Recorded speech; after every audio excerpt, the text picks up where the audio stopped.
Good boy, Tucker. Welcome, everybody. Welcome. Hey. Welcome.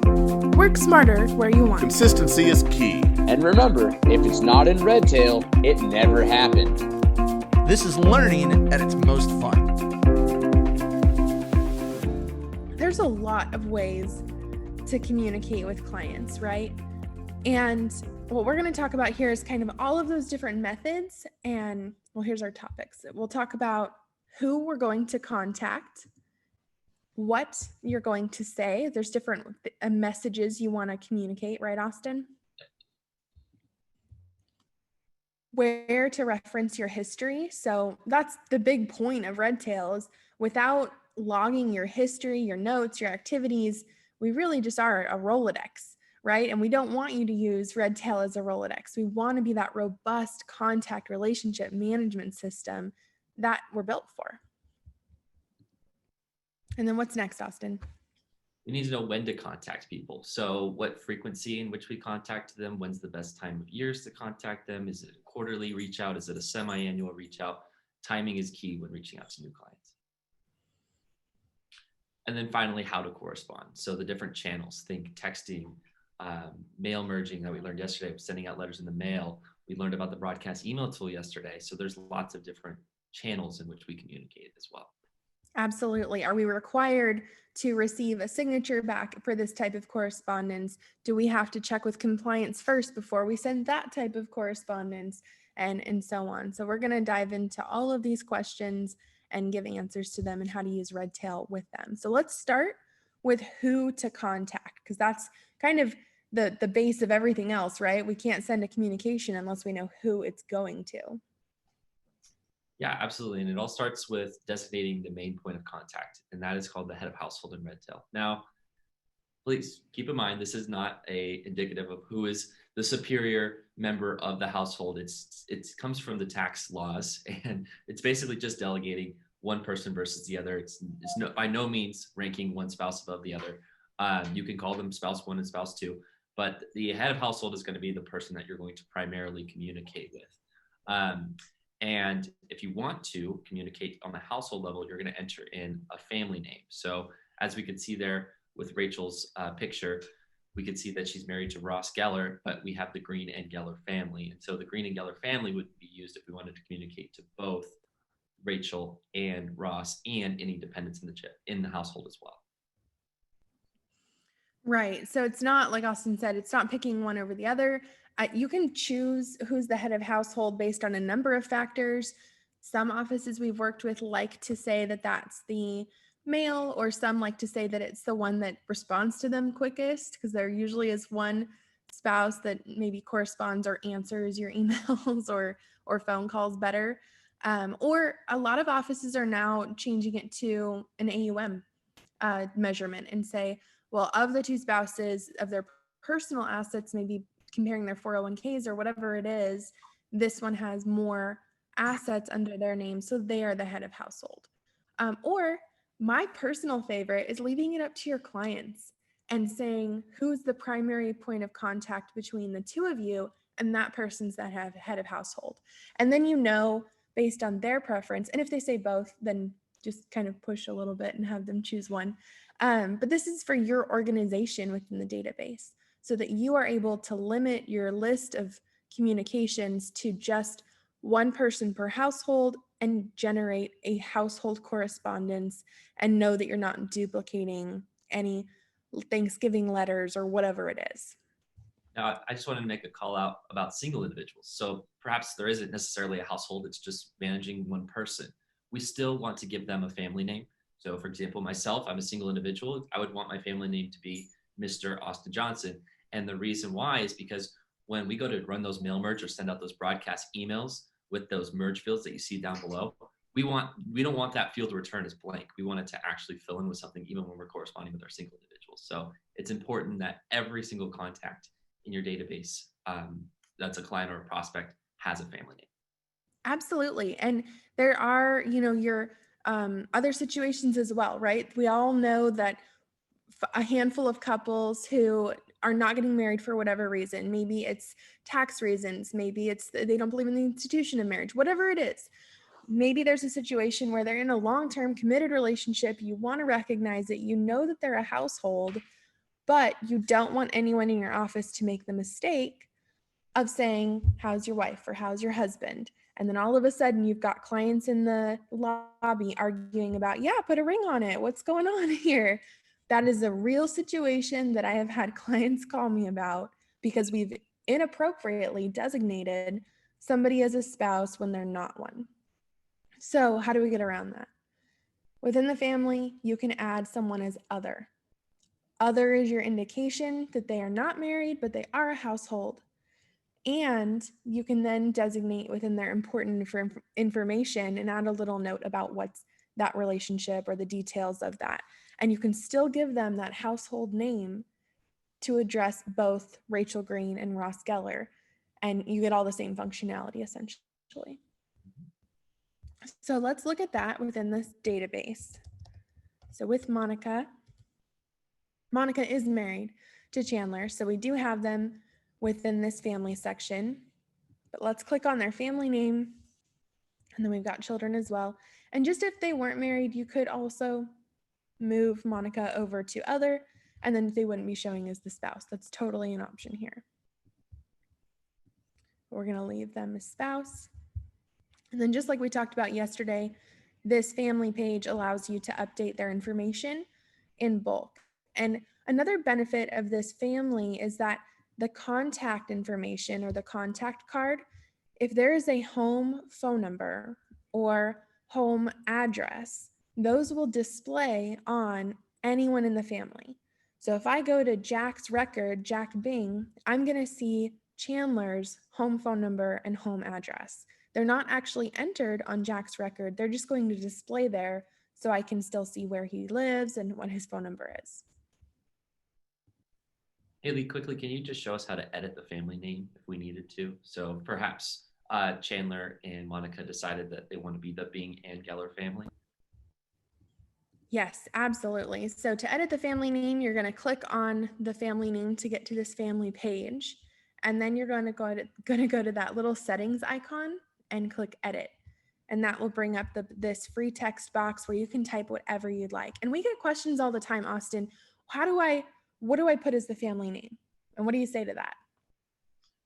However you want to address the household, right? So if you were writing a letter to the Geller or the Bing family, what would you want that top line to say? Sometimes we just want to put the last name in there, but that doesn't really work when we want to, again, merge those fields in. So if again, this is just strictly a reference point, we don't intend to use Redtail for mail merging or broadcast email capabilities and merging that family name, you can just put the last name. But what I like to say is think of it as your letterhead for when you're going to be corresponding with these individuals and how do you want to address them. Absolutely. So we have some offices that contact us that are very formal, Mr. and Mrs., Mr. and Mr., whatever it is. Or we have other clients that contact us and go, I call them Monica and Chandler, or I don't know a nickname for Chandler, but maybe Chandler and Mon or whatever their nicknames are. That could be their family name as well. This is just trying to set up the information on an individual level so that you can easily create a bulk communication and be confident that you're addressing each household the way that you want to address them when creating a mass communication at one time. So there's lots of little tips there. This is some individual cleanup. I hope we've gotten some gears to turn for some of you, maybe clean up some of this family name information so that you can start to send those bulk correspondences, and the holidays are coming up. So that might be a good time to do this. So let's move on to what to say. So where do we begin with this one? Yeah, it all starts with templates. Remember, we talked about how they make us more consistent and more efficient yesterday. And so what you want to do is begin templating out your communications. And what that does is it gives us the same voice for when we communicate with our prospects or our clients. And so just like Haley was saying, is it what's up, Chandler and Mon, or is it dear Mr. and Mrs. Bing, right? We want to basically embed our voice into those templates. And so using email templates and mail merge templates is how we do that. Yes, and I recommend streamlining this as much as possible. So remaking your templates once per calendar year. Maybe you're going to dedicate December for the next calendar year, or maybe a little bit earlier in October. I know that's this month, or next month, November, dedicating the time to write all of your templates for the next calendar year. And this is going to give you a couple benefits. One, you're not going to have to write every birthday card or email next year. You know that your messaging is on point, right? Because you've already decided what the card is going to be for AAA clients versus AA clients, or you've got maybe 3 birthday card options so you don't send the same one to 2 different spouses. Another thing that this is going to allow you to do is make sure that anyone can send that message within your office and it will sound the same. So you're giving that same experience. Too many times we've had this experience at Redtail ourselves where you have a new employee who may be a little flustered when they're trying to send a letter or a card or an email and a misspelled word gets thrown in there, form instead of from. Well, that doesn't even show up with the red line under it, right? Because both are correct words, but now it just doesn't sound great when the client's receiving it. So this is a great way to make sure that your templates are fully vetted, everything's spelled correctly, and as a bonus, you can send them through your compliance team early to get them approved for the next year and know that those all are compliance approved. I would even recommend adding a category to your database that says compliance approved for these templates. And then you know that that template is approved by compliance, or you can add it to the name of the template as well, but designate when they've been approved and when they have not. So where do we find our templates?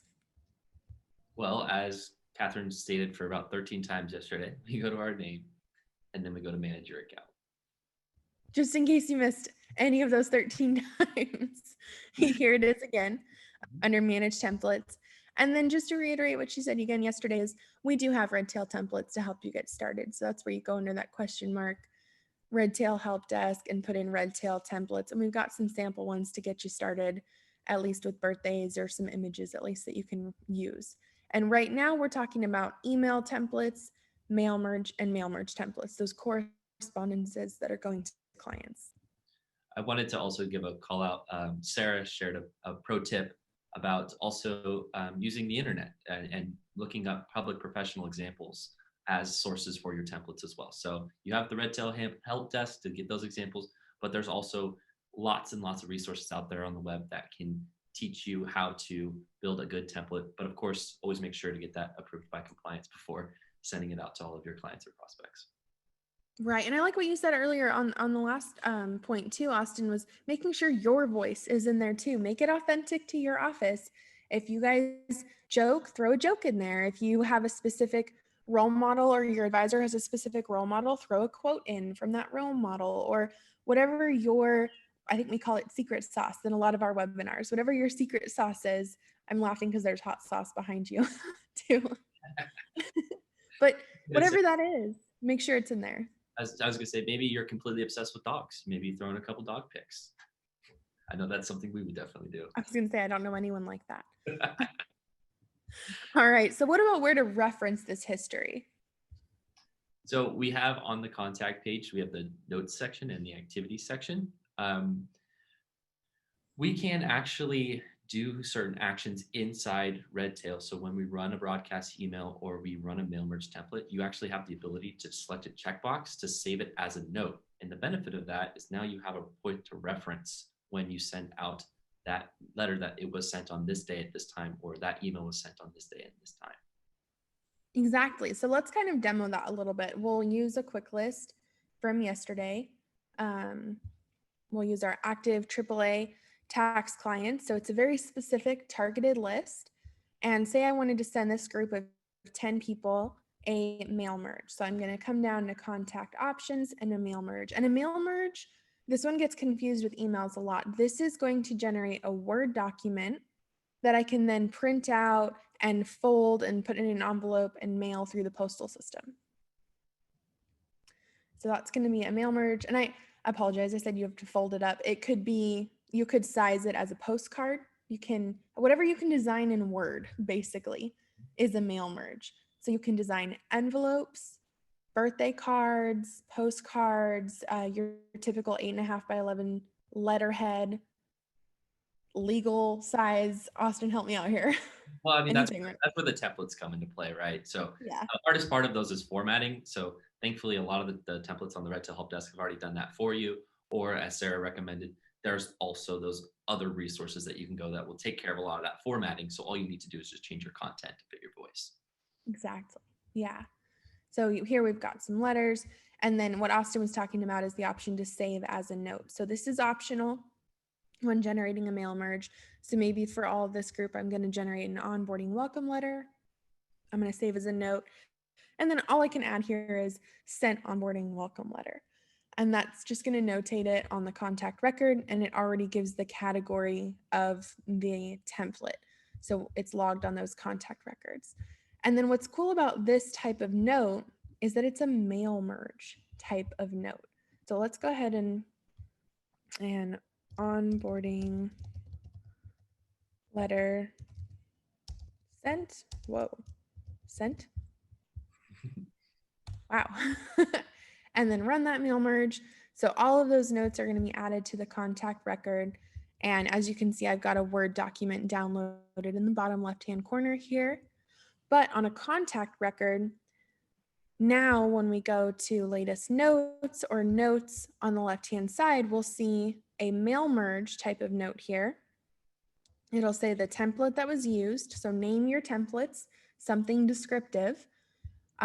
With letter onboarding, if you have multiple advisors, maybe put letter onboarding and then Austin's name if he's an advisor in my database. And then when we go to notes on the left-hand side, you have filters on the right-hand side. And that's where you can limit to see only mail merge notes, only emails that are sent, or my favorite and probably more what you're going to select is everything but emails and mail merges. And then you're just looking at completed activities or direct notes added to the contact record.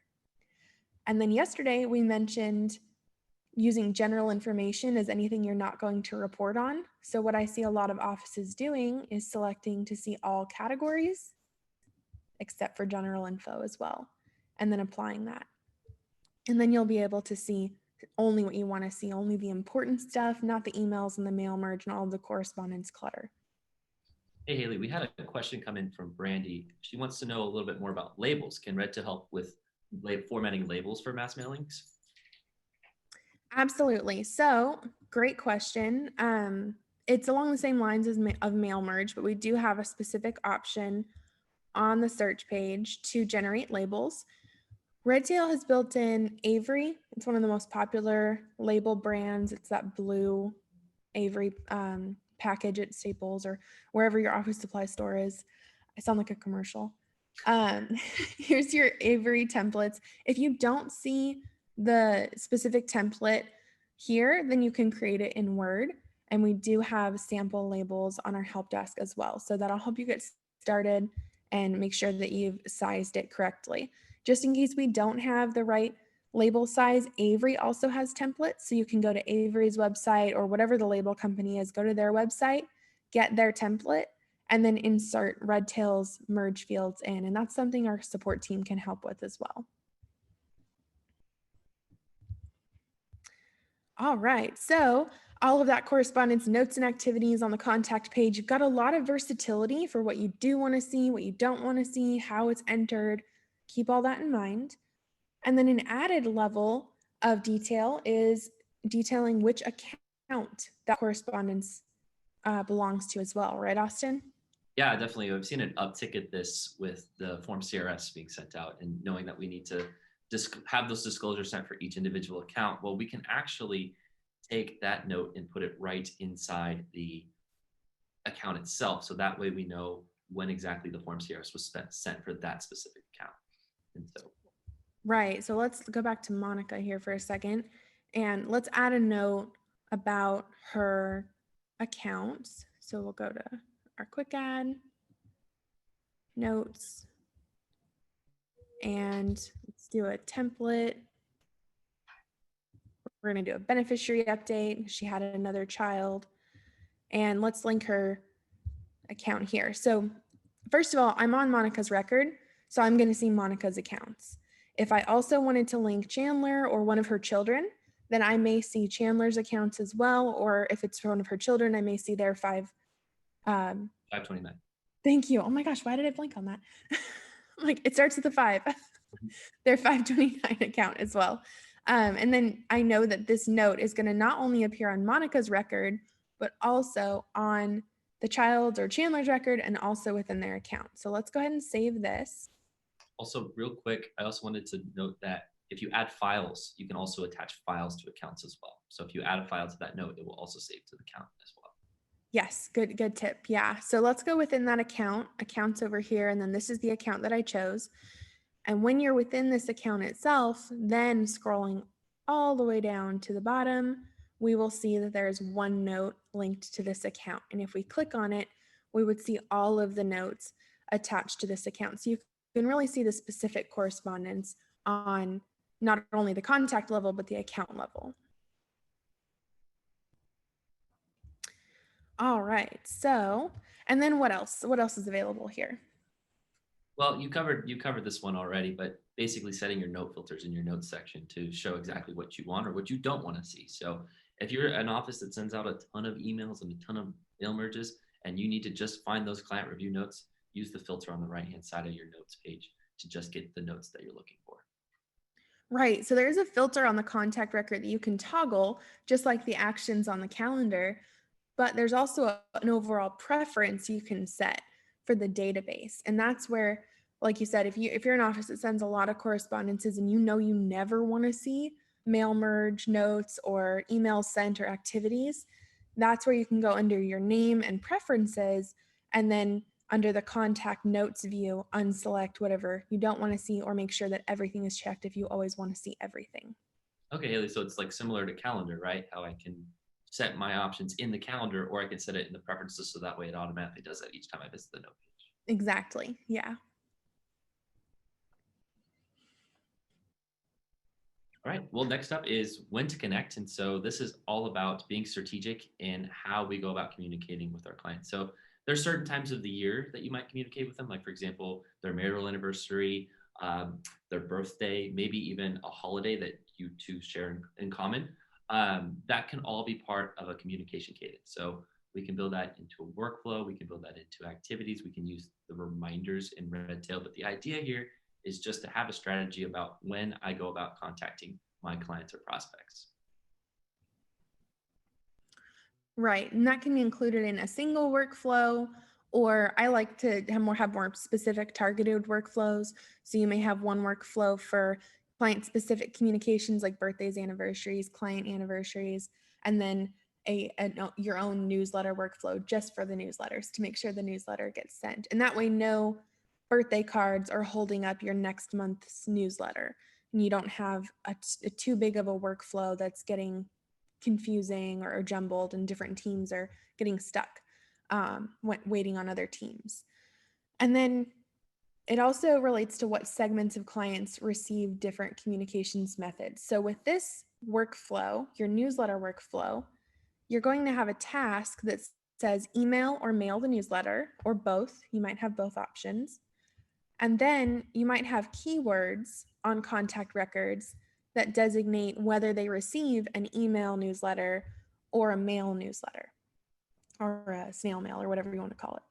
So then when you're running a search, like we learned yesterday with Curtis and Catherine, you may have a search that says contact status equal to active client, and keyword is email newsletter. And then you're going to send the email newsletter, and then you're going to run the list again for anyone who gets mail newsletter, and then send generate the mail merge that you can then print out and then put in the mail as well. So go ahead. Sorry. No, go ahead. I was going to say communication preference is a great thing to record in your Redtail CRM.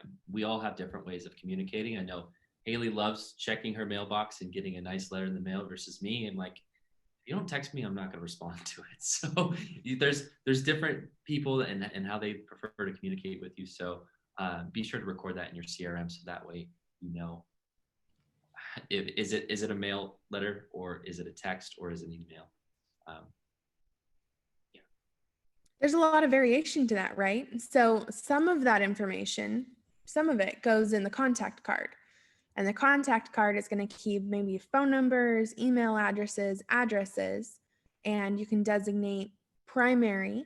So which of their phone numbers is the primary phone number that I call, or which of their emails is the one that I email to, and then which of their addresses is the one that I mail to.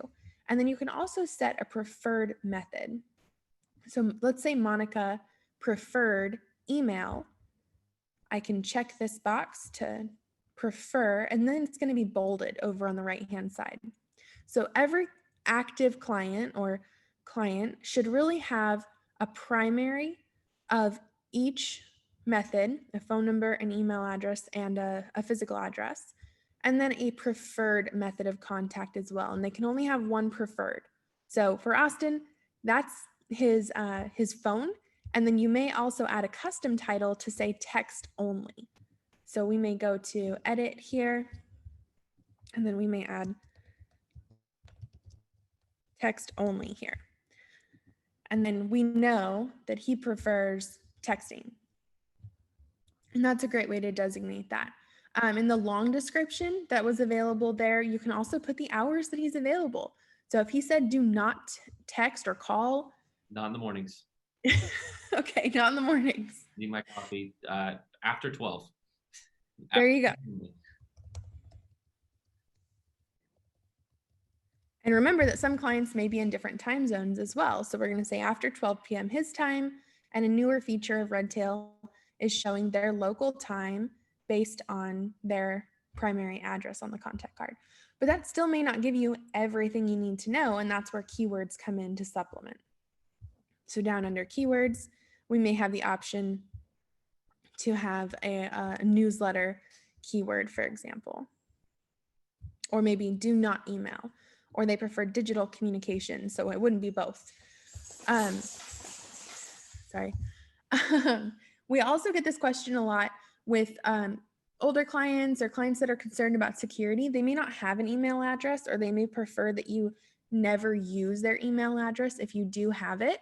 And that's where a keyword for do not email comes into play. So I get this question all the time. Do I add a fake email address to their contact card, or how do I know that they're not supposed to have an email, really? And a great way to identify that they're not supposed to have an email is by giving them a keyword for do not email. And then you can still run a search of all of your clients that don't have email addresses, but also don't have the keyword do not email. And then you're going to get clients that may actually be missing an email address. All right, so I think we definitely covered that one. What about how to correspond? How do we communicate? What's the method here? We dived into it a little bit already, but we have the how to correspond is all about the channels. So text messaging, emailing, phone calls, letters in the mail. Maybe you have them on LinkedIn or Facebook and they prefer for you to message them there. It's all about just recording those preferences. And just like we showed, delegating primary versus preferred. Haley gave the best tip of do not email if they specifically do not want a certain way. So use that contact card like Haley showed to make sure recording how we're going to correspond with our contacts. I should also mention that when you use the Redtail email feature, the email address has to be primary for them to receive that email. Otherwise, you're going to get an error message that says no primary email listed. So there's an incentive right there to mark email addresses primary, even if they only have one email address. It still needs to be marked primary. I'll add one to that, take it up a tier. If you're using a marketing platform like a MailChimp, an FMG suite, a constant contact, primary email address is very important in order for that other software to know what email they're supposed to bring over into their platform. So if you're using any kind of marketing integration, make sure you have the primary email marked. Absolutely. And then same goes for the physical address. If you are going to use mail merges at any point, mark those primary, or else you're going to get a blank address on your mail merge and then have to do some contact cleanup and rerun that mail merge. So keep that in mind as well, that at least for email and and address, mark them primary, and then you might as well do it for phone number while you're in there. And then if that's not enough incentive, one more reason to mark them primary is that anywhere you go in the database and hover over their name, you're going to see this pop-up modal, or I never know the tech term for it, but you're going to see this popover that gives you their address and their phone number and their email address. And you're only going to see it if they have something primary, marked primary. So let's see what that looks like. Let's go to contacts. And then my favorites. If they're my favorites, surely they should have contact information filled out and marked primary. Fingers crossed, right? Let's see. So we're going to hover over Henry. Nothing. We're going to hover over Phoebe. And now we're going to get primary address, home, and email. I love this option because if I wanted to bring up a list of my favorites, like Curtis mentioned yesterday, this could be a list that I'm currently working with. So I don't even have to go to Phoebe's record to work with her though. I can hover over her name, get her phone number, dial that phone number, talk to her, and then add a note right from here. Or add a follow-up, send a follow-up email right from here as well. And then I can just work down that list as long as all of that information is populated. And then from Austin's section yesterday, we talked about in our onboard or operations section, we talked about bulk cleanup options. Is there a way to bulk clean up primary phone numbers, email addresses, and addresses? It would be the spreadsheet method that we talked about. So of course, it would be taking the contacts, exporting them into Excel, using either a custom export or one of the predefined exports that Redtail provides, and then updating that in the spreadsheet, which you can then include back to Redtail, and we can go ahead and update for you in bulk. So if you have lots of contacts that need primaries, to save yourself some time, use the spreadsheet method. That's going to be much faster than having to click into each record and update those fields. Yes, absolutely. So I would export maybe everybody with all of their phone numbers, primary, home, work, email, other, get that to Excel. If they don't have a primary, just copy the home, the work, the other, or the whatever it is, copy the other phone number into the primary column, and we will mark that one primary for you. So that is an easy way to bulk fix this for all of your contacts, unless you prefer to go one by one, and that's totally an option too. All right, I think we definitely covered all of that. So here's a sample from the style guide, which we also talked about in Austin's sections yesterday. Actually, we were in that section. So your style guide is something that you're going to define outside of Redtail. It's where you really map out your plan of action. Because remember that Redtail is a tool, and a tool is only as good as the person using it. I am not good with a drill at all, and I had to drill something up the other day to hang a frame, and it took me like, there's a lot of holes behind that picture, okay? But I'm not good with that tool. I didn't measure it all. I thought I could just, eyeball where the center of the wall was. Did not work. Did you The find tool the is, wait, there's what? find the stud, right? Make sure to find the stud in the wall. It's not that heavy. I'm sure it'll be fine. Sure. We're only in California where there's earthquakes, so we'll see. It should be fine. But it's all about learning how to best use that tool for your own office and then applying that within Redtail. So this is a sample communication guide where you can map out what your clients can expect from your office, and whether or not you want to be transparent with them about this is up to you. That's not really the point. The point of this is so that you guys can map out your communications and your own expectations internally. Right, Austin? Absolutely, yeah. You can only do so much as far as client communication goes. So be realistic with it. And sorry, we both have shaky dogs today.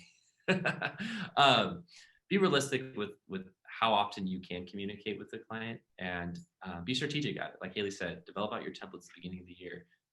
Have a plan of action. Don't let this just become something that you might think about every once in a while. be strategic, and that's going to help deepen those client relationships. Right. So I recommend making something similar to this for your prospects as well, leads, prospects. What can we expect as an office? What can we automate too? Austin's our integrations guy. So with our integration webinars that there may be some integrations that'll help streamline or put someone on an automatic newsletter list. Yeah, that's a question we get a lot is, can we automate broadcast emails? Can we automate mail merges? In Redtail, it's going to be a point and click process. You have to go in there and run it. But there are other softwares out there that you can integrate that offer that, because they specifically focus on those client communications. So you can check out our website, go to the support options, go to partners, and you can see a list of some of the marketing partners that Redtail works with to make some of those things happen. Some of these tasks, some of these intended reach outs may be handled through a workflow for everyone, like newsletter. You saw that we had a newsletter workflow that's available on our templates on the help desk. So that is going to send to everyone who has the proper keyword for newsletter. For example, with the client reviews, that may be something we're managing through a client review reminder on a contact record, and we routinely run a search for that. And the way that we know to run that search is through a recurring activity on the calendar. So there's different tools putting together this whole communication cadence or communication guide, but it does still help to map it all out outside of Redtail. I might even add a column that says how it's managed. So with your newsletter, you're going to say workflow over here. And with review, you're going to say review reminder on the contact record, or maybe that's another workflow. Birthday emails, social emails, those are probably within that same client management workflow, so that you check birthdays monthly, you check reviews monthly, you make social contact monthly, whether that's a phone number or a phone call or an email, etc. So let's go and look at a newsletter workflow since we have a little bit of time here. And first, let's look at a template. So where do we find our workflow templates? You're going to go to your name and choose manage your account. All right. And then they're going to be under workflow templates. Awesome. So our workflow templates are a lot of times when we think of workflows, we think of like crazy complex, extreme processes. The largest one I ever saw was over 100 steps. And it had over 200 tasks. So you could scroll for days. I mean, this thing was huge. Really, as far as Redtail's recommendations go, your workflows are short, simple processes.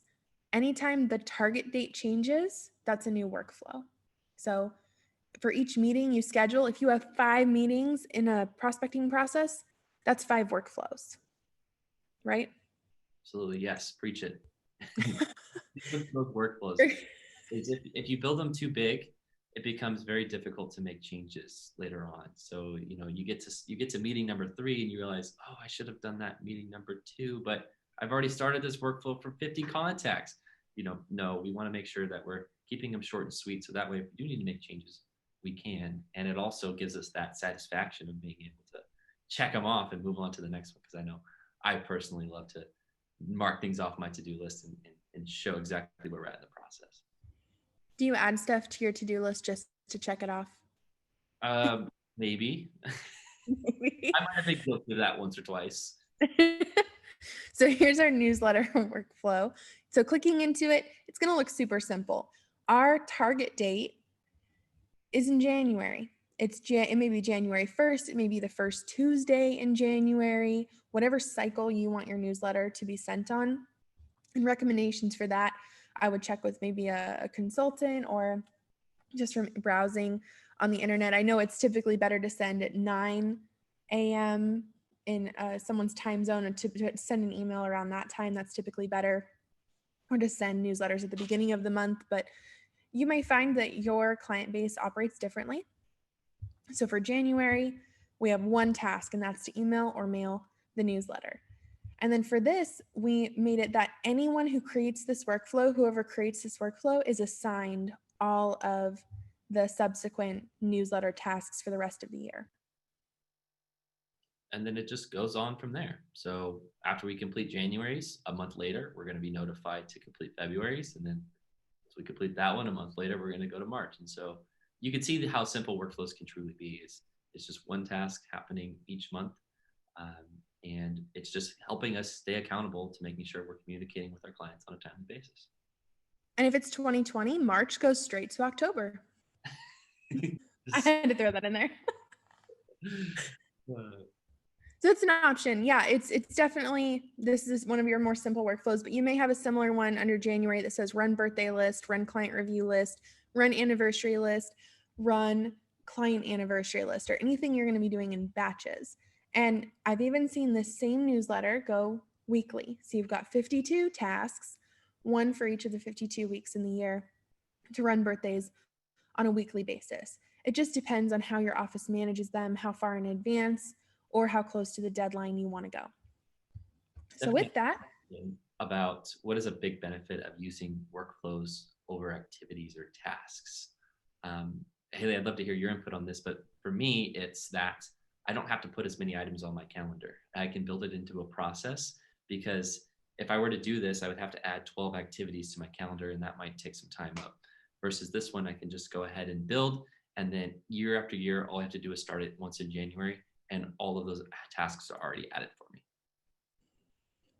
yes. Yeah, I think there's a couple of benefits. My general rule when it comes to activities versus a workflow is when an activity is no longer enough, or I can't depend on an activity, I lean on a workflow. So activities are extremely editable.